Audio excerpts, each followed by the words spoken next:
చెప్పండి, doctor BR Ambedkar గారి 135వ జయంతి సందర్భంగా వారి గురించి ఒక 4 మాటలు. బ్రదర్, డాక్టర్ బిఆర్ అంబేద్కర్ గారు ప్రపంచ మేధావి. ఆయన 1891 ఏప్రిల్ 14న వారి తల్లిదండ్రులు 14వ సంతానం జన్మించడం జరిగింది. ఆయన సమాజంలో ఉన్నటువంటి అతడు ఒక అంటరాని కులంలో పుట్టడం వల్ల సమాజంలో అనేకమైనటువంటి అసమానతలను ఎదుర్కొని ఆ తర్వాత అతడి యొక్క బాల్యంలో అతడు స్కూల్కి వెళ్ళినట్టయితే అతన్ని తరగతి గదిలో కూడా అనుమతించలేదు బ్రదర్. ఆయన బయట కూర్చొని వరండాలో కూర్చొని అయినా కూడా ఆ అంటరాని పరిస్థితులలో కూడా అతను చదువుకున్నాడు. ఆ రకంగా చదువుకొని ఆ తర్వాత బరోడా మహాస్థానం రాజైనటువంటి సాహరాజ్ గైక్వాడే ఎవరైతే ఉన్నారో అతని యొక్క ఉపకార వేతనాలు అందుకుని డాక్టర్ బిఆర్ అంబేద్కర్ అమెరికాకి వెళ్ళి అక్కడ చదువుకోవడం జరిగింది. ఆ తర్వాత లండన్ వెళ్ళినారు. లండన్ వెళ్ళి అక్కడ బ్యారెట్ లా చదివినారు. ఆ తర్వాత ఎకనామిక్స్ లో PhD చదివినటువంటి మొట్టమొదటి భారతీయుడు డాక్టర్ బిఆర్ అంబేద్కర్. అతన్ని మనం సింబల్ ఆఫ్ నాలెడ్జ్ గా కూడా చెప్పుకుంటున్నాం బ్రదర్. అయితే డాక్టర్ బిఆర్ అంబేద్కర్ గారు సూచించినటువంటి ప్రధానంగా 4 అంశాలు బ్రదర్: స్వేచ్ఛ, సమానత్వము, సోదర భావము, దాని తర్వాత స్త్రీ సమానత్వం బ్రదర్. డాక్టర్ బిఆర్ అంబేద్కర్ గారు లా మినిస్టర్ గా ఉన్నప్పుడు హిందూ కోడ్ బిల్ అని ఒకటి ప్రవేశపెట్టారు కదా. ఎందుకు? మహిళలకు పురుషులతో సమానంగా అవకాశాలు కల్పించడానికి వారికి ఇస్తే దాని అప్పుడు ఉన్నటువంటి సోకాడు లీడర్స్ ఎవరైతే ఉన్నారో జవహర్ లాల్ నెహ్రూ కానీ లేదంటే అప్పుడు ఉన్నటువంటి క్యాబినెట్ దాన్ని అంతా కూడా అపోజ్ చేయడం జరిగింది. అయితే మహిళలకు నేను ఒక న్యాయశాఖ మంత్రిగా ఉండి మహిళలకు న్యాయం చేయనప్పుడు నేను ఎందుకు ఉండాలి న్యాయశాఖ మంత్రి అని తృణప్రాయంగా రాజీనామా చేసేసి నెహ్రూ గారికి పేపర్లు ఇచ్చేసినటువంటి మహనీయుడు డాక్టర్ బిఆర్ అంబేద్కర్ గారు. ఆయన వల్ల ఈ రోజు మహిళలకు మెటర్నిటీ లీవ్స్ కావచ్చు, లేదంటే ఇంకా లేబర్స్ ఎవరైనా కూడా 12 గంటల వర్కింగ్ అవర్స్ ఉన్నటువంటి దాన్ని 8 గంటలకు తగ్గించి వారికి లేబర్స్ ఆ రకంగా సాయం చేయడం జరిగింది. డాక్టర్ బిఆర్ అంబేద్కర్ రాసినటువంటి పుస్తకం ఏదైతుందో ద ప్రాబ్లమ్ ఆఫ్ రూపీ అనే పుస్తకం, దాని కారణంగానే దేశంలో ఉన్నటువంటి ఈ కరెన్సీ ప్రాబ్లమ్స్ ని, ఫైనాన్షియల్ ప్రాబ్లమ్స్ ని అడ్రస్ చేయడానికి ఒక RBI బ్యాంక్ అనేది ఎస్టాబ్లిష్ అయింది బ్రదర్. సెంట్రల్ బ్యాంక్ అనేది కూడా, అంటే వారి యొక్క బ్రాడ్ థింకింగ్ నేచర్ ఏదైతుందో అది దేశానికి ఇప్పటికీ ఉపయోగపడుతూనే ఉంది. ఇంకా 50 ఏళ్ళకైనా 100 ఏళ్ళకైనా కూడా వారి యొక్క ఆలోచన విధానం కొనసాగుతుంది. వారి ఆలోచన ఆశయాలు కూడా ముందుకు కొనసాగిస్తామని ఈ సందర్భంగా తెలియజేస్తుంది. అంబేద్కర్ కలలు కన్న సమాజ స్థాపన, కుల వ్యవస్థ నిర్మూలన కోసం ఎంతో కలలు కన్నాడు. ఆ సమాజం అనేది నిర్మాణం జరిగిందంటారా? మీరు చెప్పినట్టుగా స్థాపన కానీ లేకపోతే కుల నిర్మూలన లేనట్టు కులరహిత సమాజం కోసం డాక్టర్ బిఆర్ అంబేద్కర్ గారు ఏదైతే కృషి చేసినారో అది ఇప్పటికీ కూడా 100% సాధ్యం కాలేదు బ్రదర్. నేటికి కులం అనేది ఉన్నది, ఐడెంటిటీ కూడా కొంతమంది ప్రజలకు కులం ఉన్నది. ఈ సందర్భంగా నేను చెప్పాలనుకున్న విషయం ఏంటంటే, కులం అనేది ఎందుకు ప్రివిలేజ్ అవుతుంది ఈ సొసైటీలో అంటే, కులం అనేది ఒక్కొక్కరికి ప్రివిలేజ్ బ్రదర్. కొన్ని వర్గాల వారికి కులం అనేది ప్రివిలేజ్, ఇంకో కొన్ని వర్గాల వరకు కులం అనేది ఒక డీరోగేటరీ, అంటే అది వారికి అవమానం బ్రదర్. అయితే ఈ అగ్రవర్ణాల ప్రజలు ఎవరైతే ఉన్నారో వారి యొక్క ప్రెస్టేజ్ ని కాపాడుకోవడానికి, దానికి చేయడానికి కుల వ్యవస్థను ఇంకా కొనసాగిస్తూనే ఉన్నారు. దాన్ని నిర్మూలించేటటువంటి ఆలోచన ప్రజాస్వామ్యవాదులకైనా, విద్యార్థులకైనా, లేదంటే ఇంకెవరైనా మన లీడర్స్ కానీ ఇంకా ఎవరైనా కానీ వారికి కూడా లేదు బ్రదర్. దాన్నే కొనసాగించుకొని ఈ రోజు రాజకీయాలు కూడా ఆ రకంగానే తయారైనాయి. ఒకళ్ళేమో మత రాజకీయాలు చేస్తున్నారు, ఒకరేమో కుల రాజకీయాలు చేస్తున్నారు, ఒకరేమో భాష రాజకీయాలు చేస్తున్నారు, ఒకరేమో ప్రాంత రాజకీయాలు చేస్తున్నారు. కాబట్టి ఒక్కొక్కరు ఈ ప్రిన్సిపల్స్ ని వాళ్ళే కొనసాగిస్తున్నారని నేను అంటా బ్రదర్. ఈ సందర్భంగా అనుభవం అంతా దారబోసి రాజ్యాంగాన్ని దిగంపజేశారు.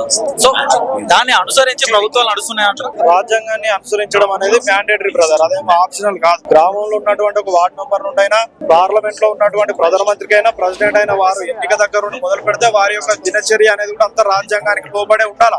కానీ కొంతమంది ఏం చేస్తున్నారంటే, రాజ్యాంగానికి గిట్టినటువంటి వారు అలాంటి వారికి అధికారం వచ్చి, అంటే ఒక మద్యానికో లేదంటే ఓటుకు నోటు అన్నట్టుగా మద్యానికో ఓటుకో లేదంటే ఇంకా ఇతర ప్రలోభాలకు లోనై ఓటముకోవడం వల్ల రాజ్యాంగ విరుద్ధమైనటువంటి వ్యక్తులు, ఆ ప్రజాస్వామ్యులు, దాని తర్వాత ఈ అంబేద్కర్ అన్నా లేదంటే వీళ్ళు నచ్చినటువంటి వ్యక్తులు ఎవరైతే ఉంటారో వీరు అధికారంలోకి రావడం వల్ల వారి సొంత ఆలోచన విధానాన్ని ప్రభుత్వంలోకి నెడుతున్నారు అనేది నా ఆలోచన.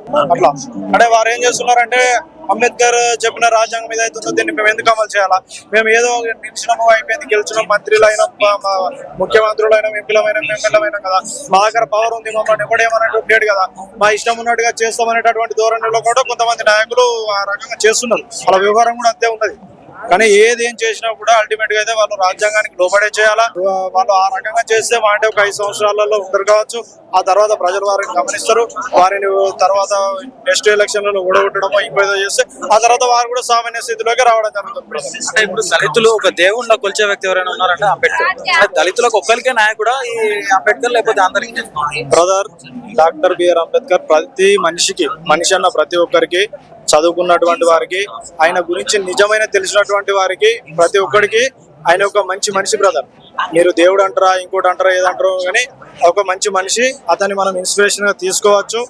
నేడు బ్రదర్ సావిత్రిబాయి పూలే గారు కావచ్చు, లేదంటే డాక్టర్ బిఆర్ అంబేద్కర్ కావచ్చు, మహాత్మా జ్యోతి బాబులే గారు కావచ్చు, లేదంటే బాబు జగజీవన్ రావు గారు కావచ్చు, వారు ఇచ్చినటువంటి వారి త్యాగాల వల్ల, వారి త్యాగాల ఫలితాల వల్లనే ఈ రోజు బడుగు బలహీన వర్గాల ప్రజలకు రిజర్వేషన్లు అందుతున్నాయి. వారి త్యాగాల ఫలితంగానే సంక్షేమ హాస్టళ్లు, ప్రభుత్వ పాఠశాలలు, కళాశాలలు ఇవన్నీ చదువుకోగలుగుతున్నాం బ్రదర్. అంతకుముందు వాళ్ళు లేకపోతే ఎవరు కూడా చదవనివ్వలేదు కదా. మీరు ఇక్కడికి రావద్దు, మీరు ఇట్లా ఉండాలి, మీరు ఈడికే పరిమితం కావాలని చెప్పేసి అన్ని రిస్ట్రిక్టెడ్ వేలో ఉంచినారు. వీరు పోరాటం చేశారు. వీళ్ళు ఎప్పుడే డాక్టర్ బిఆర్ అంబేద్కర్ కూడా ఎక్కడ ఒక 2 మతాల మధ్య స్విచ్ పెట్టడం కానీ, 2 కులాల మధ్య స్విచ్లు పెట్టడం కానీ ఇలాంటిది ఎక్కడ కూడా చేయలేదు. అతడు ఆయన చేసింది ఏంటంటే ఆయనకు జరిగినటువంటి అన్యాయం ఏదైతుందో ఆయనకు అంటే ఏంటంటే ఆయన వర్గాల ప్రజలకు కానీ, లేకపోతే కొన్ని వేల మిలియన్ ప్రజలకు ఎవరికైతే అన్యాయం జరిగిందో వారందరూ కూడా డాక్టర్ బిఆర్ అంబేద్కర్ వారి అభ్యున్నతి కోసం కృషి చేసినారు.